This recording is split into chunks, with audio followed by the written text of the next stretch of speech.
ಏನಾದರೂ ಒಂದು ಕಲೆಯನ್ನ ಅಥವಾ ಸಾಹಿತ್ಯವನ್ನು ಹೊರಗೆ ತರಬೇಕಂದ್ರೆ 3 ದಿನದೊಳಗೆ ಏನೂ ಮಾಡಕ್ಕೆ ಸಾಧ್ಯ ಇಲ್ಲ.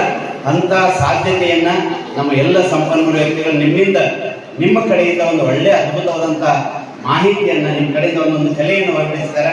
ಅವರೆಲ್ಲರಿಗೂ ಜೋರಾದ ಚಪ್ಪಾಳೆ ಮೂಲಕ ಧನ್ಯವಾದಗಳು.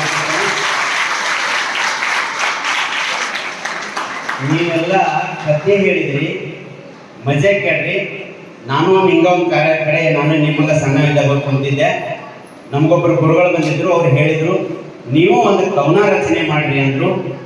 ನಾನು ಒಂದು ಕವನ ರಚನೆ ಮಾಡಿದ್ದೆ. ಅದನ್ನ ಈಗ ಆಗಲಾಗ ಆ ಮಗು ಹೇಳಿದಾಗ ಒಂದು ತಂದೆ ಬಗ್ಗೆ ಭಾಳ ಚಂದ ಹೇಳಿದ್ದೆ.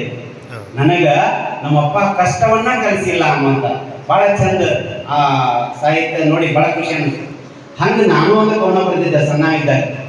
ಏನು ಬರೆದಿದ್ದೆ ಅಂದ್ರೆ, ನಮ್ಮ ಫಾದರ್ ತಂದಿದ್ರು ಹೊಸ ಚಾದರ್, ನಮ್ಮ ಫಾದರ್ ತಂದಿದ್ರು ಹೊಸ ಚಾದರ್, ಅದನ್ನು ಬಚ್ಚಿದ್ದು ನಮ್ಮ